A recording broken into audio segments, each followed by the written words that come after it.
Shivering through winter in the 1960s wasn't an option, but cranking up the heat wasn't always affordable either. With thin insulation and high heating costs, people had to rely on clever, low-cost tricks to stay warm.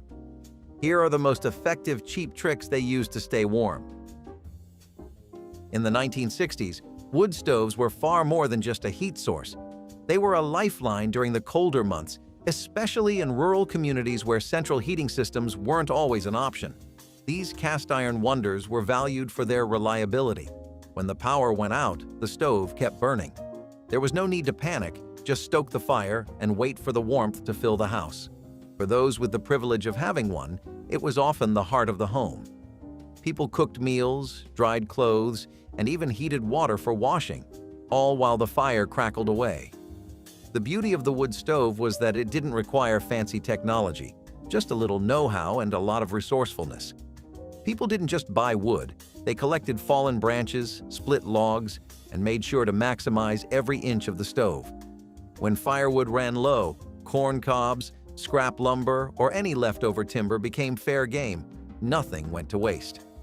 At night, the stove's warmth provided comfort in more ways than one. Families huddled around it, telling stories, doing homework, or simply enjoying each other's company. But it wasn't all cozy chats. Someone was always on firewood duty. When winter arrived in the 1960s, layered clothing became the go-to solution. And it wasn't just a fashion statement, it was practical. People quickly learned that the more layers you wore, the more heat you trapped close to your body, and that heat stayed there. In homes without central heating, it was the easiest and cheapest way to stay warm, and it didn't involve a single fuel bill.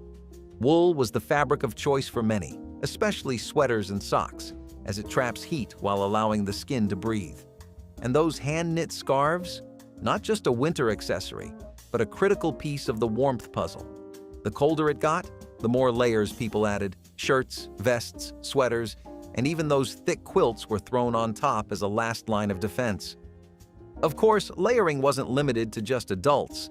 Kids learned early on how to pile on enough clothing to survive their walks to school. With families often sharing one or two heat sources in the home, it was common to see everyone dressed in layers, sometimes even indoors. It wasn't unusual to see a whole family looking like they were preparing for an Arctic expedition just to sit down for dinner. The warmth of the stove was great, but warmth from layers was immediate. In the 1960s, when central heating was either a luxury or non-existent in many homes, one of the simplest and most effective ways to keep warm was closing off unused rooms. In homes with a single stove or fireplace as the primary heat source, it made no sense to let precious warmth escape into empty spaces. So families became experts at using what they had, closing doors to rooms they didn't need to use. It was a no-nonsense approach that conserved energy and kept the home cozy. Resourcefulness played a big role in this process. Do-it-yourself fixes like draping thick blankets over doorways or using towels to seal gaps were common. If you couldn't afford fancy draft stoppers, a rolled-up blanket or old clothes did the job just as well. It wasn't about having the best equipment. It was about making do with what was available. This practice quickly became a family routine. Kids were enlisted to help close off rooms before bedtime, and parents made sure to check that all unused spaces were properly sealed. It was a team effort, a small but important part of maintaining a warm and comfortable home during the cold months. Weather stripping doors became one of the most essential home improvements during the 1960s, especially for families who couldn't afford to let precious heat slip away. In homes that lacked modern insulation, every gap or crack around a door was like a welcome mat for the cold. People knew if they didn't seal these openings, they were essentially heating the outdoors. Preventing heat from escaping was just as crucial as generating it, and weather stripping was a simple, low-cost fix. DIY approaches to weather stripping were born out of necessity. Families used anything they could find: old fabric, newspapers, even strips of cloth stuffed into cracks. Of course, for those who could afford it, they'd buy pre-made weather stripping materials, but most people turned to ingenuity. It didn't matter how fancy the solution was as long as it worked. The goal was always the same: stop the cold from getting in and keep the warmth locked inside. Every fall, the whole household would pitch in, checking every door, window, and even the baseboards for potential leaks. It wasn't glamorous, but it was effective. Over time, families came to rely on weather stripping as one of the easiest and most cost-efficient ways to maximize their home's warmth without cranking up the heat. Wood burning. Heavy curtains were more than just a decorative touch in the 1960s. They were a vital barrier against the cold. With homes often lacking modern insulation or central heating, every little bit of warmth mattered. The simple act of drawing thick, heavy curtains across windows helped block out drafts and prevent precious heat from escaping. It's said that the right curtains could make a room feel at least 10 degrees warmer, nothing to sneeze at when temperatures plummeted outside. Resourcefulness was key in creating these insulating window coverings. Many families didn't run out to buy expensive drapes. Instead, they used whatever fabric they could get their hands on. Old blankets, quilts, or even denim fabric were turned into makeshift curtains. At night, the family routine often involved drawing the heavy curtains as a way to trap warmth inside. This practice was about conserving energy and minimizing the heating load. Closing the curtains early helped keep the heat in longer, especially when the stove or fireplace was working overtime. Heavy curtains weren't just a family task, they were a community effort. Neighbors swapped tips on where to find good fabric, and friends would sometimes help each other sew curtains for the upcoming season. A thick wool sweater in the 1960s was an essential piece of winter gear, as vital as a heater on a frigid day. For families trying to stay warm without cranking up the heat, wool became the fabric of choice. Not only was it incredibly effective at trapping body heat, but it was also durable and relatively affordable. Wool fibers are naturally insulating, keeping warmth close to the body even in the coldest of homes. Resourcefulness was key, and many people didn't wait for a store-bought sweater. Instead, they learned to knit their own or repurpose old wool garments.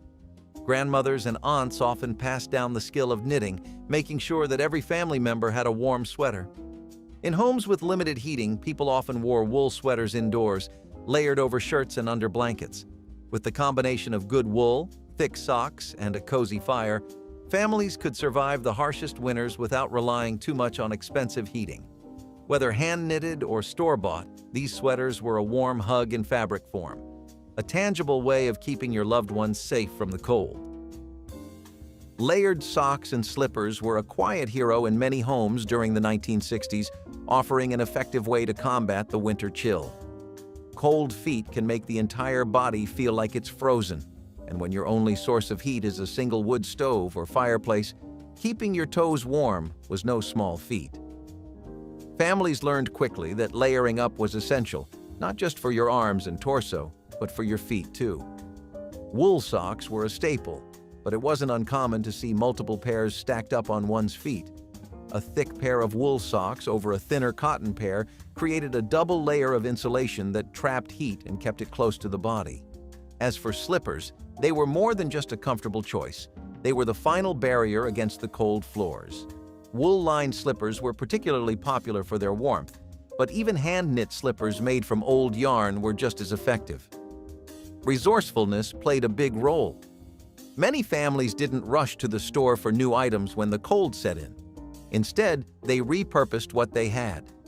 Hand-me-down socks were common, and knitted slippers were often a family craft, passed down through generations.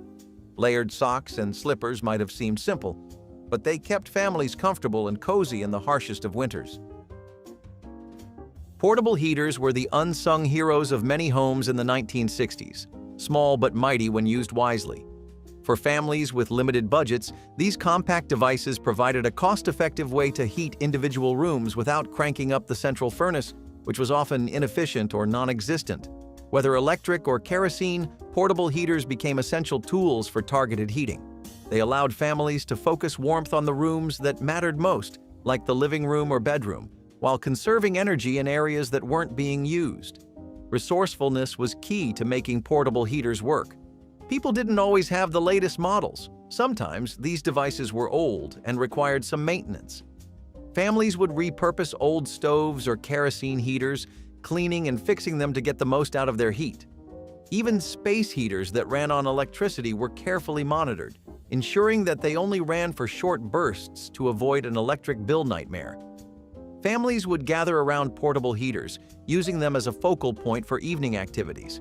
Whether it was reading, playing cards, or talking about the day, these small but effective tools became a gathering place in their own right.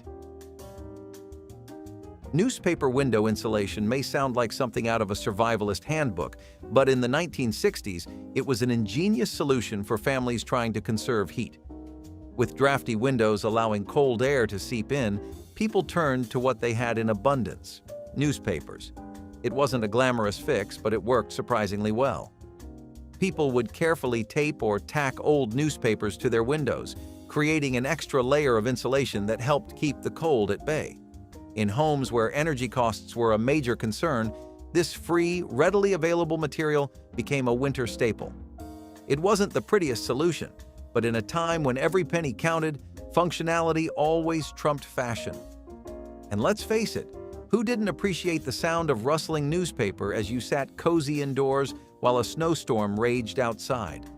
Families used newspaper insulation on windows, doors, and even under drafty baseboards, ensuring warmth was trapped inside as long as possible. It was a family affair. Everyone pitched in, especially when it was time to peel off the paper come spring. Rugs and carpets were a vital part of winter preparedness in the 1960s, especially for families trying to keep the cold from seeping into their bones. Cold floors have a way of drawing heat out of the body faster than you can say frostbite.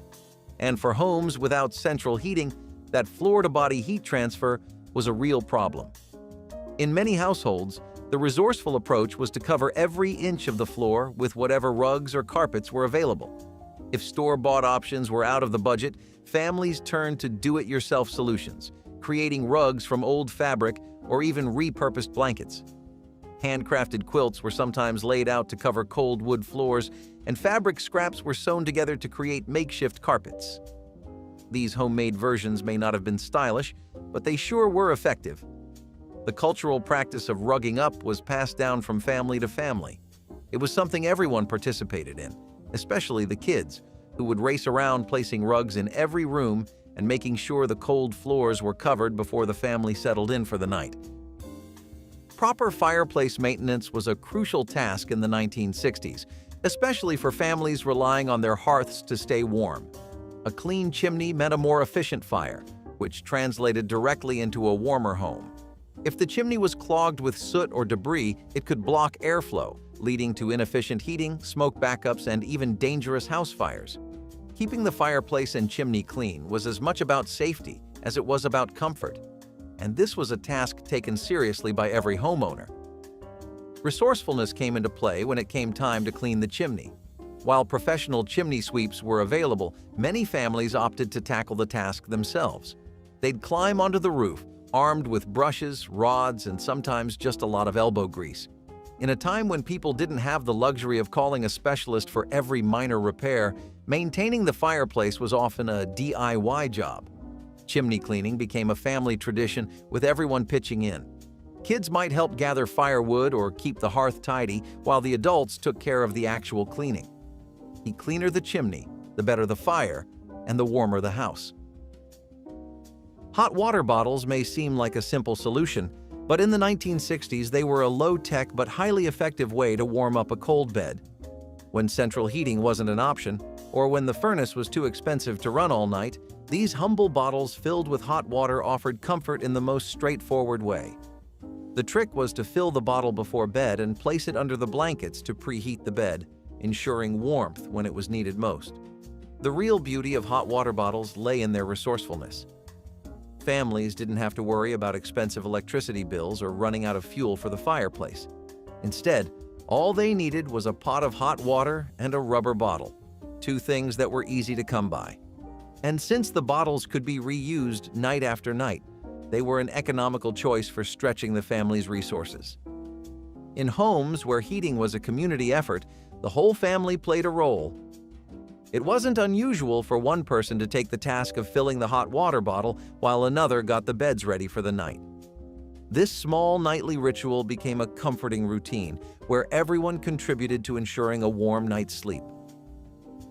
Knitted accessories became an essential part of the winter wardrobe in the 1960s, not just for their cozy comfort, but for their practicality. Keeping hands, ears, and necks warm can make all the difference in how your body feels in the cold. A knitted scarf, hat, or pair of mittens could be the difference between a cold, miserable winter day and one where you could still go about your business with a little more comfort. Resourcefulness played a key role in how these items were made. Families didn't necessarily run to the store to buy the latest winter gear. Instead, many relied on their own knitting skills. It was common for mothers, grandmothers, or older siblings to pick up needles and yarn to create warm woolen hats, scarves, and mittens for the whole family.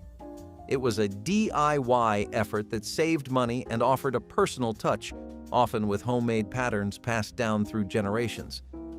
Beyond being practical, these knitted accessories became symbols of care.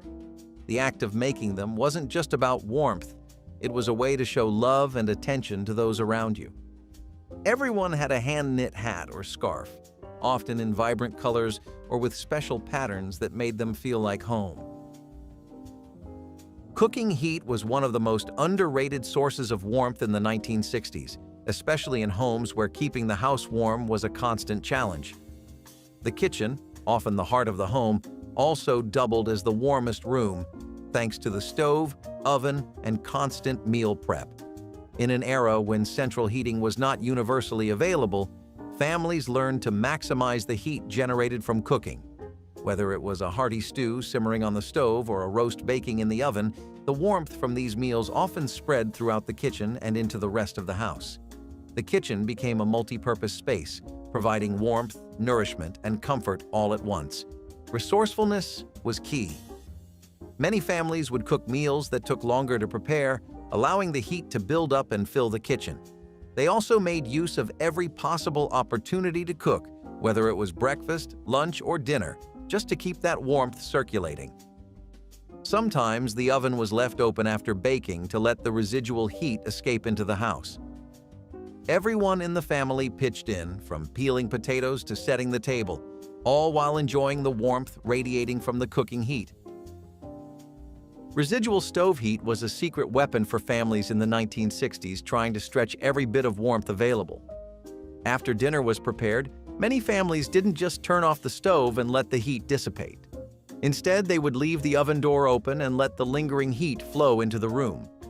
This low-tech but effective strategy helped boost indoor warmth without turning up the thermostat. It was a simple way to make use of every ounce of energy, especially in homes that relied on wood stoves or gas ovens. The kitchen, often the center of family life, became a hotspot not just for meals, but for conserving energy. People knew that keeping the oven door open after cooking could warm the house and save on fuel. It was part of the resourceful spirit of the time, where nothing went to waste, not food and certainly not heat. Families also found creative ways to enhance the heat. Cast iron skillets, once the meal was finished, were often left on the stove to retain and release warmth slowly. The warmth radiating from the stove became an unspoken tradition, where everyone lingered in the kitchen to absorb the last bits of heat from the evening's cooking. Shared body heat became an invaluable source of warmth for families during the 1960s, especially in households where heating was limited or inefficient. When the temperature dropped, the practice of sleeping close together became a practical way to conserve heat. Children often slept in the same bed as parents, and siblings shared space to keep warm throughout the night. The warmth of multiple bodies huddled together helped offset the chill of drafty homes, creating a surprisingly effective natural heater. In many homes, keeping the fire burning all night simply wasn't possible, so families had to get creative. With everyone packed together under thick blankets, the body heat generated was enough to keep the cold at bay, at least until morning. In larger families, the idea of a family bed was a necessity. Resourcefulness also played a part in how families made this work. Parents might pull children closer or adjust bedding to maximize body contact and reduce heat loss. It wasn't uncommon to see homes with multiple mattresses or quilts pulled together in one room to create an insulated sleeping area for the whole family. While this shared warmth may not have been the most private of solutions, it was one of the most effective. Maximizing sunlight was one of the simplest and free ways families in the 1960s kept their homes warm. Before the age of energy-efficient windows or solar panels, the natural heat provided by the sun was an invaluable resource. People took full advantage of the sun's rays, especially during the colder months. By opening curtains or blinds on sunny days, they could allow the warmth from outside to flood into the house, helping to raise the indoor temperature without turning on a single heater. During the day, families would move furniture closer to windows to bask in the sunlight, creating cozy spots by the windowsills. With heat often scarce, a good sunbeam was as precious as a cup of hot cocoa. People also made sure to shut the curtains tightly as soon as the sun went down, trapping whatever heat they had managed to collect. Resourcefulness came into play when it came to maximizing sunlight. Homes were arranged so that windows were kept clean and unobstructed, allowing every ray to shine through. Some people even used reflective materials, like aluminum foil, to bounce light into darker corners, further boosting their efforts. Extra blankets and quilts were the ultimate winter essentials for families in the 1960s, proving that sometimes more really is more. When homes lacked proper insulation or efficient heating, layering up in blankets became the key to staying warm at night. The strategy was simple. The more layers you piled on, the more warmth you trapped. It was an affordable, accessible way to combat the cold without relying on expensive fuel or electricity. Resourcefulness was at the heart of this approach. Families didn't just head to the store for a few extra blankets, they often made their own. Quilts, hand-stitched by mothers or grandmothers, were passed down through generations. Using old clothing, fabric scraps, or even remnants of wool, these homemade quilts weren't just practical, they carried sentimental value. They were proof of a family's ability to make the best out of what they had. In many homes, the evening routine involved making sure everyone was tucked under at least 2 or 3 blankets. Kids might sleep in shared beds, surrounded by their siblings, keeping each other warm. The tradition of using extra blankets became part of the fabric of family life. Do it yourself. Draft curtains became a lifesaver for families in the 1960s, especially for those living in older homes with windows that didn't exactly seal out the cold. A simple, homemade solution to a very real problem. These draft curtains were a cost-effective way to stop chilly drafts from creeping in and warming air from escaping. Whether made from thick fabric, old blankets, or even recycled materials, they were easy to make and even easier to use. Resourcefulness was key when it came to these homemade fixes. In homes where money was tight, buying new curtains wasn't always an option. But with a bit of creativity, families would repurpose whatever fabric they had on hand. Old woolen blankets, worn-out quilts, or fabric scraps from previous projects were sewn into long, heavy curtains that could be hung over windows. The goal wasn't aesthetics, it was functionality. As homes were heated by stoves or fireplaces, it became second nature to check that all the windows were sealed properly before nightfall. Draft curtains became part of the daily routine, an inexpensive yet effective way to conserve heat. They may not have been fancy, but in a time when every bit of warmth mattered, they were nothing short of essential. Homemade insulation was one of the most resourceful solutions for families in the 1960s, trying to keep the cold at bay. When commercial insulation was expensive or simply unavailable, people used whatever materials they had on hand to block out the chill. Cardboard, newspaper, fabric, and even old clothes became makeshift insulators that could be stuffed into cracks around windows and doors or laid out on drafty floors. It wasn't pretty, but it worked. This DIY approach was deeply rooted in the cultural context of the time, where resourcefulness was a necessity. Many families couldn't afford the luxuries of modern insulation or central heating, so they found inventive ways to stay warm. The act of patching up gaps with whatever materials were available wasn't just about comfort, it was about survival. It became a daily ritual, checking for drafts and sealing them with anything that would do the job. Community and family bonds often came into play as neighbors helped one another with these home improvements. Whether it was sharing spare blankets, helping install homemade insulation, or swapping tips on the best materials to use, families supported each other in their efforts to keep their homes warm.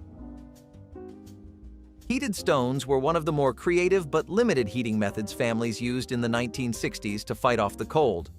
The concept was simple: heat stones in the fireplace or wood stove, wrap them in towels, and then place them in beds or at the foot of chairs to warm up a cold room. This resourceful method was a way to make the most of every bit of heat generated by the fire, particularly when central heating was either too expensive or unavailable. With heating methods often restricted to stoves or fireplaces, any extra heat needed to be harnessed. People quickly realized that heat could be stored in stone, which retained warmth long after the fire had died down. The only issue was that it wasn't long-lasting. Stones could only hold onto heat for a few hours, so their effectiveness was limited to short bursts of warmth during the night or in the early morning. In homes where everyone pitched in to stay warm, heated stones became a family tradition. Parents would place the warm stones in beds before the kids climbed in, ensuring they wouldn't have to endure the shock of cold sheets. It was a small act, but one that carried a lot of warmth in more ways than one. Hot beverages were an essential part of winter survival in the 1960s, warming people from the inside out. Whether it was a mug of tea, coffee, or hot cocoa, these drinks provided a much-needed break from the cold. They didn't just taste good, they offered a quick burst of warmth, especially during long, chilly evenings when the heat from the stove or fireplace wasn't enough to keep the house completely warm. Resourcefulness came into play as families made the most of whatever they had available. Instant coffee, powdered milk, or homemade broths became staples, offering a cheap and easy way to heat up. Even homemade teas made from herbs or dried fruit were a common DIY solution to warming up during the winter months. These drinks not only filled the stomach but provided a comforting ritual, often accompanied by family conversations or stories around the stove. Culturally, hot beverages also became an opportunity for community bonding. Neighbors would share a hot cup together during visits, and family members would gather around the kitchen table, warming both their bodies and spirits. Layered bedclothes were a go-to strategy in the 1960s for families trying to stay warm during the cold nights. With heating often limited to a single stove or fireplace, it was essential to trap as much warmth as possible, and the solution was simple: more layers. People didn't just sleep under one or two blankets. They piled on as many as they could, often including quilts, woolen blankets, and even extra sheets. Each layer acted like an insulating barrier, trapping body heat and preventing it from escaping into the cold night air. Families didn't always have access to high-end bedding, but they were resourceful. Old blankets, hand-stitched quilts, or even fabric scraps were repurposed to create extra warmth for the family. It was an effective, low-cost way to conserve energy, and, like many winter habits, it became part of the daily routine. At night, the whole family participated in the layering process, sometimes even kids helping to spread out the blankets before crawling in. While the effectiveness of layered bedclothes was limited to nighttime, it became a cherished practice, a comforting ritual in the cold months. So the thing about Depression-era cooking was that it led people to places they never thought they'd go to. Previously, we actually discussed in detail how people started using all of the pig. What you probably didn't think was that this meant literally everything. Yes, even the feet. Pickled pig's feet were one of the best things to go for if we're talking about people who drew the short end of the stick during the Depression. Not all economic stress was equal. People that were living in urban hubs, especially the big-name states and cities, had it much better than local towns and rural populations that were struggling to keep going. These parts of the pig, often considered offal, were not sold at market rate prices, and usually were a lot cheaper than other cuts of meat. The thing with those cuts was that even if they were available, which they rarely were since they were also being rationed heavily, they'd leave quite a gap in your budget. Pickling the pig's feet with vinegar and taking advantage of its acidity meant that the meat lasted longer too, And that goes to show you how dedicated people were to getting as much use as they could out of everything they had. It might be named after an opera singer out of admiration for her. After all, Luisa Tetrazzini was one generational voice, but after a few bites of this, you'll be singing too. And it'll be nothing but the praises of a well-made chicken tetrazzini, which is one of Ernest Arbogast's proudest inventions. Arbogast is a pretty heavy name in the cooking industry both in America and France, so if a dish has his seal of approval, you can be assured about the quality. This one in particular makes use of cooked chicken, mushrooms, a sauce that's usually made from cream, and Parmesan cheese. Throw it in with spaghetti and bake it with a crunchy breadcrumb topping, and you have a full-course meal that you haven't experienced before. Baking with spaghetti with mushrooms and cooked chicken or turkey? To the average American, the mix of flavors seems pretty daunting. And being honest, I don't blame you. It's definitely something I'd raise a curious eyebrow, sure, but also a concerning one. Though there's a reason it held its own even in the 70s, which had a slew of dishes that could steal your heart and wallet. The reason it's so budget-friendly is because you can easily assemble this with leftovers too, which is why it was a really popular way to deal with Thanksgiving leftovers. The ingredients are something you'd find in most pantries, and it doesn't take that much to prepare the dish. All in all, it's a pretty good deal. Hungarian goulash soup is a pretty traditional Hungarian dish.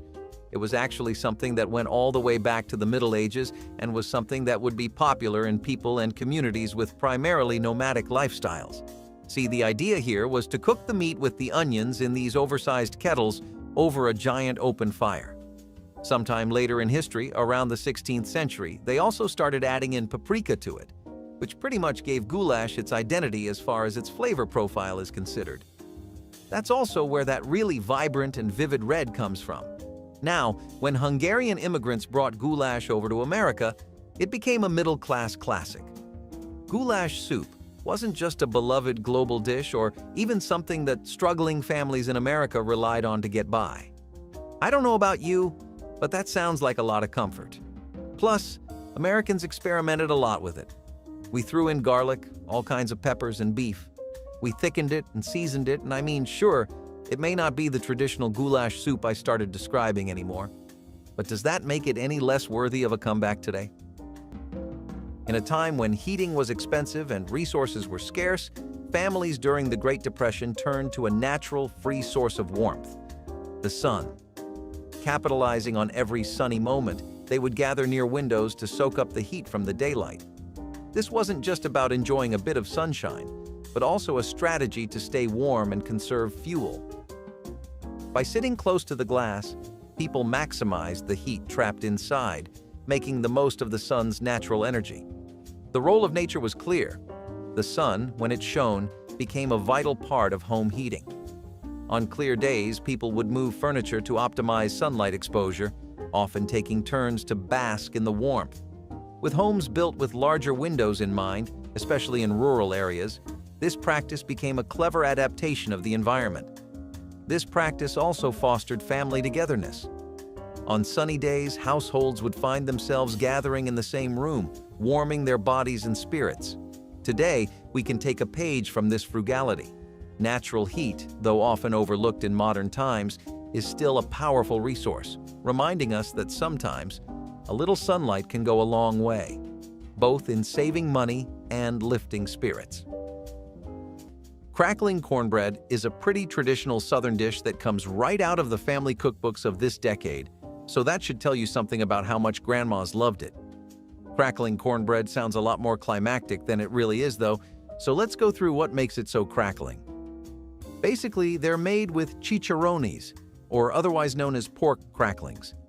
These are crispy fried bits of fat that were rendered when the pork was being cooked, and they most typically come from the fat back or the skin of a pig. Now, one bit of time-specific context that's really important here is that people were using every part of the pig they could back then.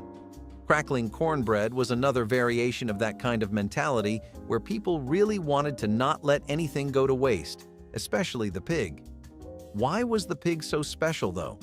Well, unlike chickens, ducks, and even beef, the pig was the only animal that had use outside of the plate, too. You could use its bones for broths, You could use its fat for cooking, you could get lard out of it.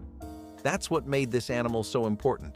And that's why so many dishes like crackling cornbread came out of the South when pigs were commonly being consumed due to the shortage of other options. 7-layer salad, on the other hand, goes back to the greener side of things, and you might get a little intimidated with a name like that. It's no 3-layer cake, as in, you will still be able to eat other things once you're done with this, so don't worry. It's actually this potluck dish that first popped up during the 1950s in the Midwest, and the reason it got that name is because of the way it's set up. Imagine, for just a second, lots of ingredients like iceberg lettuce, hard-boiled eggs, bacon, cheese, and mayo dressing, all layered up one by one in a clear dish. You can now see why the 7-layer aspect caught on. Plus, it wasn't just that this dish was really healthy and flavorful, it got popular for other reasons too. Most of the ingredients I just mentioned were things you could get under $5 total if you didn't already have them lying around. And in the 70s, especially during America's post-war period, people were tired. They were tired of the economy failing and rationing, all struggling to make ends meet. Long story short, they wanted food that was easy to make and prepare. Out with the 2-hour-long lasagnas and meatloaf and in with the salads and sandwiches, I suppose. So now you have a dish that looks good, works with a potluck, and tastes even better. Of course it was going to catch on. And even today, a lot of households that had family recipes passed down still fondly make the dish. Why don't you give it a try the next time you're looking for gut-healthy food? Pho is a Vietnamese icon that has taken its career in being a senior soup choice all the way from northern Vietnam to the streets of any American neighborhood.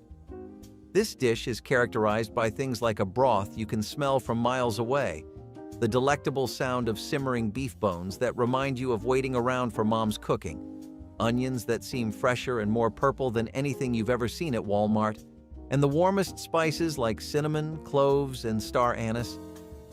The idea to introduce beef to pho wasn't actually how it originally started, but it was something that people liked a lot in America too. The soup's popularity was something that couldn't be ignored throughout America in the 70s and 80s, especially with how many Vietnamese American communities and immigrant populations in general were taking advantage of the current trends of that era. The times back then were all about exploring these new cultures, seeing what they had to offer, and opening the horizons of our taste buds. Which I'm pretty glad for, to be honest. I'd hate to be born in the 2000s when pho wasn't a widely available thing. Pho has now become a mainstream part of American society and is arguably the most suitable winter food. During the Great Depression, staying warm often meant stacking blankets, not just one or two, but multiple layers of quilts and blankets to trap heat. This was an ingenious, straightforward approach to insulating beds without the luxury of central heating or thick comforters. Families would gather every piece of fabric they had, old woolen blankets, quilts passed down through generations, even makeshift covers like cloth sacks or tablecloths, creating a makeshift fortress against the cold. The frugality of this practice couldn't be overstated. Not only did it maximize the warmth of what little bedding they had, but it also ensured that nothing went to waste. Even worn out or damaged blankets were patched together to create additional layers. The simple, layered bedding system was a resourceful solution, leveraging the power of insulation through fabric. Of course, the environment played a role here too. In rural areas, families often had to use what they could find, whether it was sheepskin or fabric scraps, to bolster their layers. This practice also encouraged community bonding. Family members would work together, adding layers to the beds and sharing stories late into the night, wrapped up in warmth and togetherness. Watermelon rind stew isn't something you'd see anywhere today, but it was the talk of the town back in the 1930s. Watermelons, including the rind, are actually pretty wasted. People almost always throw away the rind, and very few actually try to do anything with it.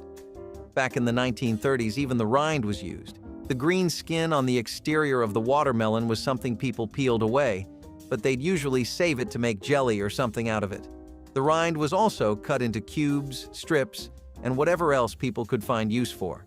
The rind was then cooked and boiled until it was soft enough to be eaten, and it was also salted so that any excessive bitterness could be controlled. Once people did make the rind, they'd add it to the base of a stew that was made from some pretty hands-on ingredients, basically whatever people had lying around. The biggest reason people wanted to use the rind was because it was like really high in water content. It could soak up any kind of seasonings because of that too, which meant that it was easy to give the rind some extra flavor. As unconventional as it was, it meant that a big fruit like a watermelon could be used entirely to maximum benefit. You'd never stop to think cream cheese, grated cheddar cheese, and flavorings like garlic or Worcestershire sauce could be a moment in the culture of American food and eating. Sure, you'd think it was a great meal, but an addictive snack people can't keep their hands off of. Still, don't we all agree that that's exactly what cheese balls were? The cheese balls that we know and love really started popping off in the 1960s to 1970s. They became heavily associated with party culture and the nightlife. You'd see them at bars, cocktail parties, and even as snacks at clubs. Later on, you'd start seeing them all throughout vending machines in pre-packaged forms. But the classic way to make it is something I bet you won't see coming. Did you know they rolled these balls in chopped nuts, like pecans and almonds, then rolled them again in herbs and different spices, ultimately serving them with crackers? That's definitely a flavor you wouldn't find in anything that comes in a packet. Since then, cheese balls have dominated a lot of snack times and post-lunch binge eating in homes all over the nation. They've also been a part of events like how in Philadelphia, a 1.2-pound ball was made for an event about different kinds of cheese. They work with a lot of different flavors that are easy to make in batches, and kids and adults alike go crazy over them. What's not to love here? Minestrone soup actually started out as something that was a vintage ancient Roman heritage dish, and it was supposed to be a very basic, bare-bones type of vegetable stew. This common meal utilized local ingredients that were available, like lentils, grains, and garlic. The word minestrone is actually something that comes from the Italian word minestra, which means soup. However, this particular phrasing of the word refers to a pretty large soup. That ties into how it was prepared and perceived, since minestrone soups were almost always made for working-class families, so that a big batch of food could be prepared and served to everyone. Conveniently eliminate dinner problems for the day, add some nutrition into everyone's diet, and do it all on a budget with no real work? It sounded like a home chef's dream, and it definitely was. Minestrone soup became a symbol of Italian-American heritage, especially with how many of them were bringing their own family recipes and including other things like macaroni and kidney beans. In ancient times, people would use very simple pulses and ingredients because all that was available, but in the 70s and 80s, the nutritional appeal and the availability of all kinds of different ingredients meant that minestrone soup saw a comeback. However, in this attempt to add flavor and variety to it, people pretty much diluted the original recipe to the point you couldn't really call it minestrone soup anymore, and I think that's why it's a forgotten classic. The bitter cold didn't stop people during the Great Depression from heading outside to work, run errands, or simply survive the day. But with many unable to afford new shoes or even warm socks, an inventive solution emerged: stuffing shoes with newspaper or cloth for extra insulation. It was a simple trick that turned worn-out footwear into a small haven of warmth. Shoes were often patched and repatched to last as long as possible, but keeping feet warm required a little extra creativity. Newspapers were readily available and lightweight, while scraps of cloth could be repurposed from old clothing or blankets. This method demonstrated how even the humblest materials could be transformed into tools for survival. The environment played a role, too, as people used whatever natural or man-made resources were readily at hand. Parents often taught their children how to make the stuffing work best, passing down lessons in both thriftiness and resilience. Today, this simple innovation reminds us that solutions don't always have to be complex or expensive. Molasses, lard, bacon grease, these were the tools of the trade back then. Using them, people made all sorts of things like molasses porridge. Why was this something you wanted, especially over regular porridge? Well, it's simple. In the context of the economic crash out of the 1930s, milk was simply too much for people to afford regularly, and at the exact same time, porridge was something that people needed to eat every day. Molasses porridge was a very cheap dish that could make a big meal out of a small amount of ingredients. It was exactly the kind of thing you would need for a family back in those times, especially when so many families began to live together for fear of running out of resources too quickly. This was especially true for people who had elderly families. Molasses porridge was something that was seen in New England in their rural communities more than anywhere else. The reason porridge helped so much was because you could also add all kinds of scraps, leftovers, and dried fruit to it so that you could make it better. People would also add in stuff like lime, cinnamon, or nutmeg if they wanted to, and that would often make it better. It was first made by chef Philip Romer during his stay at the Palace Hotel in San Francisco, so it's definitely got some backstory with the place. He wanted to make it in honor of the play with the same name. He was a big fan of the main actor in it, George Arliss. Philip thought European sauces were taking over the scene and were too heavy, too narrow. They offered one kind of flavor experience, and he wanted more, so he made something that was more than just that. Did I mislead you into thinking the 70s were all about getting fit and keeping your cholesterol in the ideal range? It was also a period of exploration of other cuisines, one of those being the tiki style of eating. Tiki cuisine had a lot to take inspiration from, don't get me wrong, but one of the best parts of it was Polynesian chicken. Think of it like this sweet and tangy sauce or glaze that blessed the chicken with its thick, rich flavor. Now, the urge to take more steps towards tiki cuisine was something that was building up in the background since the 1930s, but it all really came to a head in the 1970s. In the 1930s, restaurants such as Don the Beachcomber or Trader Vic's would feature popular tiki dishes. This nationwide interest in other cuisines only really exploded as a movement in the 60s and 70s though, and Polynesian chicken was a big sign of that. It became something you couldn't separate from Mai Tai, like beer and dried fruit at a local pub.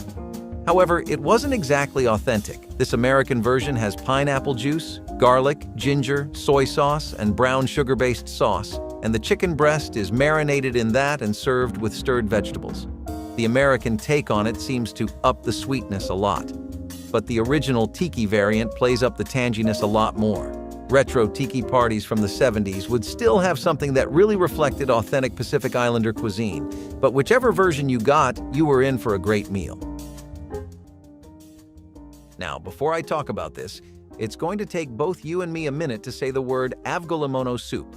This heavy-sounding concoction is a vintage Greek recipe that actually has an incredible amount of things going on with it. So, let's take it from the top. In this bad boy, we have a base of chicken broth, along with some rice. We also have a splendid mix of eggs and lemon juice, and this actually wasn't something the Greeks came up with on their own. It took a lot of inspiration from Sephardic Jewish culinary traditions because the use of mixing citrus fruits with eggs was a big facet of their culture, which was overall really popular in Mediterranean cuisines. This inspired people to temper eggs thanks to the velvety texture it would make. Despite how fancy it sounds, this was actually something Greek people and immigrants in America used to stretch ingredients when times were tough, but they were always of the opinion that a low caliber of ingredients shouldn't result in a low caliber of food, and as a result, this soup punches way above its weight. During the colder months, Avgolemono is a celebrated staple in some communities where Mediterranean cuisine and Greek influences are still pretty prevalent, as few and far as those corners may be in modern America. During the Great Depression, finding enough fuel to keep warm was no easy task. But people living through the hardship didn't sit idly by. They made use of whatever nature had to offer. Scraps of wood, fallen branches, or discarded building materials became valuable resources for heating homes. In rural areas, families would regularly head out to gather firewood from the forest floor, while urban dwellers scavenged through construction sites or abandoned buildings for usable scraps. The ingenuity of these families was remarkable. They knew that every piece of wood could serve a purpose, whether it was used for cooking or simply keeping the house warm. The environment played a huge role in this process. Forests were often the go-to for firewood in rural regions, while in cities, abandoned lots and old fences were repurposed. And it wasn't only the adults who got involved, children helped too, making this a family affair that brought everyone together for a common goal. As modern society grapples with waste and environmental concerns, the Depression-era practice of collecting scrap wood offers a powerful reminder of just how far a little resourcefulness can go in warming both hearts and homes. Now, you've heard of lots of kinds of different sandwiches, but a bean sandwich might be new even for us. What does it typically consist of? Well, you basically treat the beans as a spread here. The cooked beans often get mashed, and then they're mixed with seasonings and herbs to add a bit of an aromatic kick to them. Typically, people were using regional beans that were really easy to get. You know as well as I do that convenience runs in the blood of every American, my friend. Pinto beans, navy beans, and kidney beans were some of the most accessible kinds of beans around and were the easiest to get. Lots of hardship economically meant that people had no option but to rely on things like these for breakfast, lunch, and dinner, but particularly breakfast. With lunch and dinner, you could still run a soup or some kind of stew and get away with it. But what did people do for breakfast? Butter and toast? Couldn't have worked. You were saving that bread for more filling options, and butter was expensive. Things like bean sandwiches were really helpful because they were a reliable go-to breakfast option that also had a lot of health benefits like protein and fiber. You love a good pot pie. I love a good pot pie. They're kind of that one thing that just brings every family member together. Bonds have been mended over a good pot pie, and new ones have been made, especially when the pie tastes as good as a Pinwheel steak pot pie. Now, I'm not talking about just any old variation on your typical pie. Let me explain what sets this pie in particular apart from the others. It's all in the pastry dough and how it's wrapped around the steak, sliced into individual rounds, and then baked before being topped with even more pastry. The chef keeps doing this until you have a full-fledged pie, and what you end up with is the quintessential American comfort food experience. This thing got so popular that companies like Swanson were churning out frozen food versions of the Pinwheel pie. Don't even get me started on all the restaurants that relied on this for a cash-filled closing on Saturday night. Let's talk about why it's so good, though. You get carrots, peas, a hearty steak made of ground meat, more pastry than you've probably had in a while, steak gravy, and beans to get a savory showstopper. This pie has an extremely rich flavor profile, and nothing about it shies away from that fact. Rather, it embraces its boldness. You know you're in for a heavy meal when you order this. Plus, it didn't help that it looked real pretty too, which made it a great choice for those family gatherings. Cream of mushroom soup was also a European dish that made its way to the shores of the United States and actually managed to pull its weight. Again, this is something people particularly preferred thanks to the simplicity and versatility of cream soups. They can be made with anything, and yes, I do literally mean anything. Also, here's another fun fact you may not be aware of. During the 20th century, thanks to the absolute train wreck that the first half was really just generational work on all accounts by everyone involved, but anyway, during those days, people really began to forage. I mean, they had no money, they had no food, and the table wasn't going to serve itself. People had kids, families to take care of, and lots of responsibilities to rise up to, you know? So they turned to what people always turn to when they have nothing left and nowhere to go: nature. Besides just growing greens in the back of your garden, the average American had also discovered a knack for foraging wild mushrooms. It became a favorite in French and English homes during those times for its earthy taste and simple, easy-to-prepare nature. Now, thanks to brands like Campbell's, which have not only come out with affordable and easy-to-get mushroom options, but also entire ready-made cream of mushroom soups, it has established itself as a top dog, even if its popularity isn't quite what it used to be. When store-bought clothes and blankets were out of reach for many families, the motto was simple: use it up, wear it out, make it do, or do without. Old coats, curtains, and even burlap sacks were given new life as warm clothing or quilts.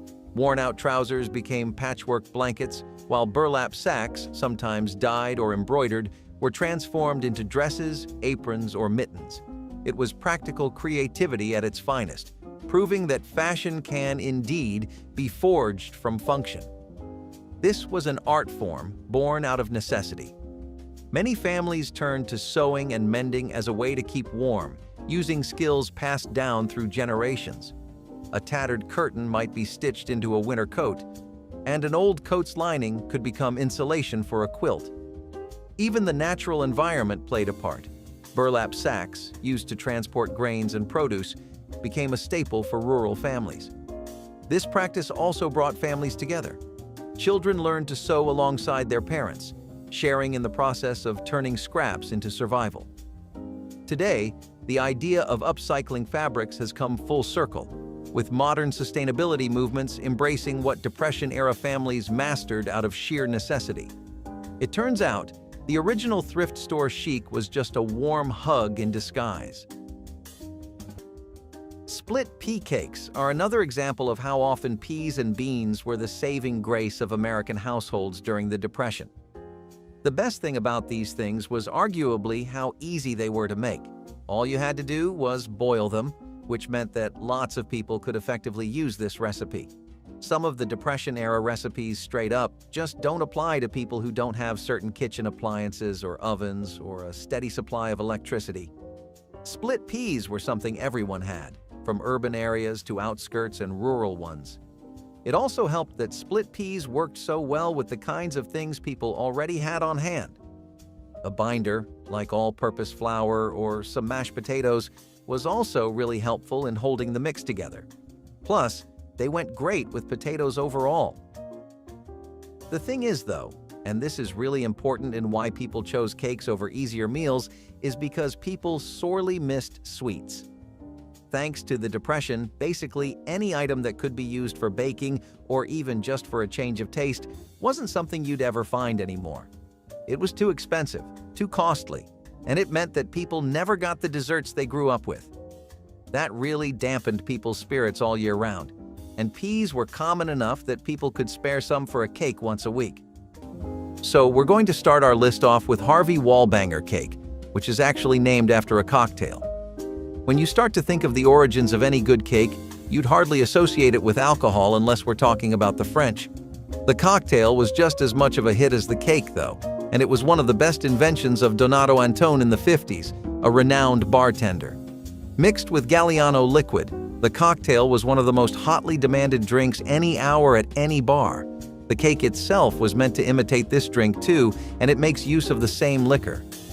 Don't worry, I promise you can't get tipsy off of it, but you'd best buckle in for a dessert experience your taste buds are not used to at all. The cake was even noted for having a glaze of Galliano on top after the baking was done. It was at the height of its popularity during the 1970s, which was a pretty experimentative time for baking and drinks alike. Something of a novelty dish, it became pretty popular thanks to a successful marketing campaign that McKesson Imports, a distributor of Galliano, ran. They profited off of both ends, and I gotta say, that's one smart way of doing things. You get a sweet citrusy cake with some liquor-heavy undertones, but an overall smooth and zesty blend of flavors. Despite how it sounds, the cake is pretty light, and it's a joy to eat. Would you try cake mixed with booze, or do you like your liquor strictly in glasses? If you enjoyed this video, make sure to like, subscribe, and leave a comment down below telling us which of these methods shocked you the most.